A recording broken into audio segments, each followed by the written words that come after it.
सम्माननीय सभामुख महोदय, राष्ट्र ऋण उठाउने विधेयक सम्बन्धमा हामी छलफल गरिरहेका छौँ। सबैभन्दा पहिला सधैँभरि हामीले भनि नै रहेका छौँ, विदेशी ऋणले र आन्तरिक ऋण देश कहिलेसम्म ऋणले चल्ने, सबभन्दा दुःख लाग्दो कुरा यो छ। हामीले 4 खरब 10 अरब चाहिँ यो आन्तरिक ऋण लिने भन्ने छ। यसमा अब कति त फेरि ऋण लिएर हामी त ऋण तिर्नुपर्ने अवस्था पनि छ। यो दुःख लाग्दो कुरा छ। सबैले कामना गरौँ हाम्रो देशले पनि छिटोभन्दा छिटो अरू देशले ऋण दिने देश बनोस्, अरू देशले अनुदान दिने देश बनोस्, देशकै राजस्वले देश चल्ने परिस्थिति बनोस्, सबैले कामना गरौँ। र हामीले ऋण लिइरहँदाखेरि म 2-4 कुरा सरकारलाई सोध्न चाहन्छु। यो हेजिङको अवस्था के छ, गडिया छ कि छैन, यस सम्बन्धी थोरै मलाई चासो छ चाहिँ म अर्थमन्त्री सोध्न चाहन्छु। र अर्को कुरो, हामीले यत्रो चाहिँ ऋण लिइरहँदाखेरि योभन्दा अगाडि यहाँहरू प्रतिपक्षमा हुनुहुन्थ्यो, थुप्रै विरोधहरू यहाँ आउँथे।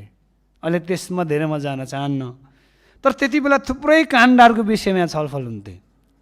एनसिएल काण्ड, के काण्ड, यो एनसिएल काण्ड कता चाहिँ महाधिवक्ता कार्यालयले मुद्दा नचल्ने भनेर चाहिँ निर्णय गर्यो भन्ने सुने। यसको वास्तविकता के हो?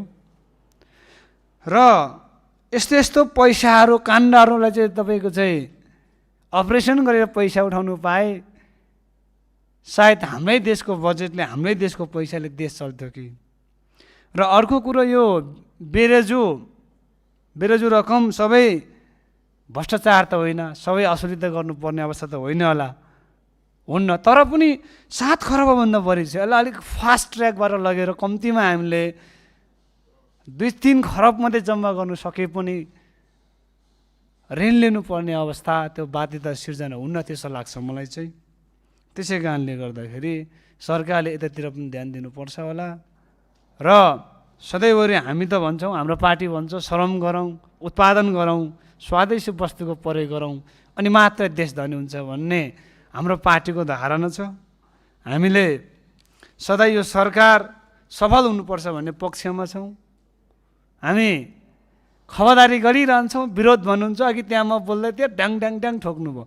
त्यो पनि मैले अहिले आन्दोलन भइरहेको छ त्यहाँ राष्ट्रिय वाणिज्य ब्याङ्कमा भर्खरै आन्दोलनमा सहभागी भएर आएर त्यो सरकार यो अर्थ मन्त्रालयसँग सम्बन्धित होला सायद। यो चाहिँ जेनजी आन्दोलनमा सुनको समस्या छ, त्यसमा पनि अर्थमन्त्रीज्यूले नजिकबारे घटनाहरू हेरिदिनको निम्ति अनुरोध पनि गर्न चाहन्छु म।